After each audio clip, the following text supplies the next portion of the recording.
अस्सलाम वालेकुम। आज मैं आपको एक बहुत ही मुजर्रब वजीफ़ा बताने वाली हूँ, जिसको पढ़ के आप अपनी हाजात को पूरा कर सकते हैं।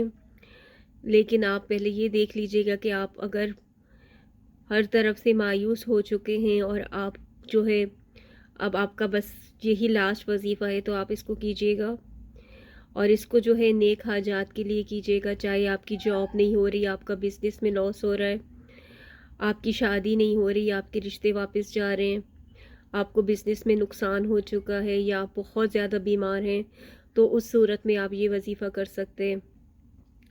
इसके लिए आपको सूरह यासीन की आयत के सिर्फ 2 अल्फाज पढ़ने हैं, लेकिन आपको पूरे यकीन के साथ पढ़ने हैं। और वो कौन से 2 अल्फाज हैं, मैं आपको बताने वाली हूँ।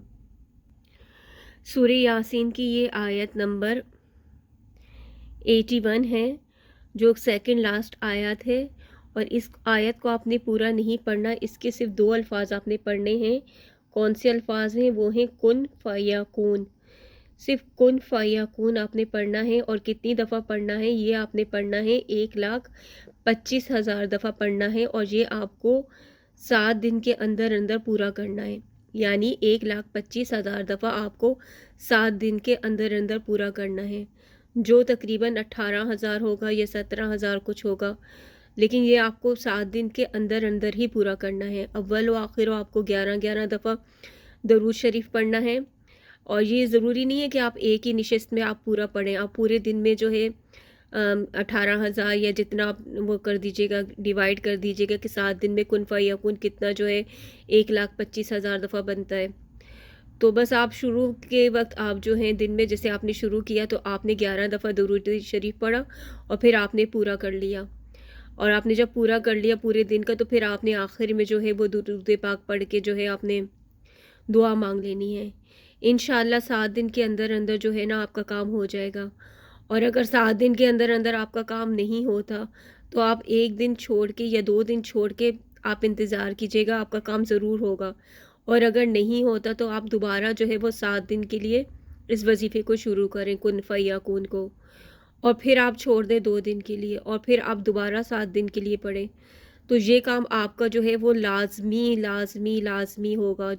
चाहे आपका रिज़्क का मसला हो, चाहे आपका शादी का मसला हो, चाहे आपका किसी भी काम में कोई भी मसला हो, उसके लिए आप लोग पढ़ सकते हैं। लेकिन सबसे पहले जो है आप लोग ख़ुलूस के साथ जो है वो दिल के साथ जो है वो पढ़ेंगे, यकीन के साथ कि वाक़ई में अल्लाह जो है वो कुन है, फ़यकून है। तो फिर जो है आपका काम इंशाअल्लाह ज़रूर होगा। इसके साथ-साथ आप जो है वो इस्तिग़फ़ार जो है वो एक तस्बीह भले भले पढ़ें, लेकिन पढ़ें ज़रूर। और कौन सा इस्तिग़फ़ार पढ़ना है आपने? इस्तिग़फ़ार पढ़ना है रब्बनग़फ़िरली वलिवालिदैया वलिलमुमिनीना यौम यक़ूमुल हिसाब। हज़रत इब्राहीम अलैहिस्सलाम का ये इस्तिग़फ़ार है जो आपने एक तस्बीह लाज़मी पढ़नी है। और इस तस्बीह को पढ़ के आपने जो है तमाम मोमिनीन और मोमिनात और मुस्लिमीन मुस्लिमात के लिए दुआ करनी है कि अल्लाह तमाम मुसलमानों के गुनाहों को अल्लाह पाक माफ़ कर दे। और फिर उसके बाद आपने जो है ये वजीफ़ा पढ़ना है। इंशाअल्लाह जो है आपका 7 दिन के अंदर अंदर काम ज़रूर होगा इंशाअल्लाह। बस अव्वल व आखिर दरूद शरीफ पढ़ें और दुआ लाज़मी मांगा करें। ये नहीं है कि आप लोगों ने वजीफ़ा पढ़ लिया और आप लोग दुआ ना मांगे। वजीफ़ा पूरा करने के बाद जो है आप लोग साथ साथ दुआ भी लाज़मी मांगते रहें। यानी अगर आपकी शादी का मसला है तो आप लोग लाज़मी जो है कुन फयकून, और लाज़मी जो है आप लोग सोचें कि मेरी शादी हो जाए, बस अल्लाह ताला कुन फरमा दे, फयकून फरमा दे, बेशक अल्लाह कुन है फयकून है। वैसे ही आपकी जॉब का मसला हो तो आप लोग साथ में ये लाज़मी पढ़ें कि कुन फयकून, अल्लाह मेरी अच्छी जगह जॉब हो जाए, मेरा बिज़नेस शुरू हो जाए, मेरा काम हो जाए, मेरी मुश्किलात, मेरी परेशानियाँ जो है वो ख़त्म हो जाए। तो इंशाअल्लाह आप अपने साथ साथ तमाम मोमिनीन मोमिनात और मुस्लिमीन मुस्लिमात के लिए भी दुआ करते रहें। तो इंशाअल्लाह आपका 7 दिन के अंदर अंदर काम ज़रूर होगा इंशाअल्लाह। बस दुआओं में याद रखिए और तमाम मोमिनीन और मोमिनात और मुस्लिमीन और मुस्लिमात को भी अपनी दुआओं में लाजमी याद रखा करें। अगर आप अपनी शादी के लिए दुआ कर रहे हैं तो दूसरी मुसलमान बहनों की भी शादियों के लिए दुआ करें। अगर अपने रिस्क के लिए दुआ कर रहे हैं तो दूसरों के लिए रिस्क के लिए भी दुआ करें। अगर अपनी बीमारी के लिए दुआ करें तो दूसरों के लिए भी दुआ करें कि अल्लाह उन सबको भी शिफा अता करे। अल्लाह आप तमाम मुसलमानों की हाजात को पूरा करे। आमीन सुम आमीन।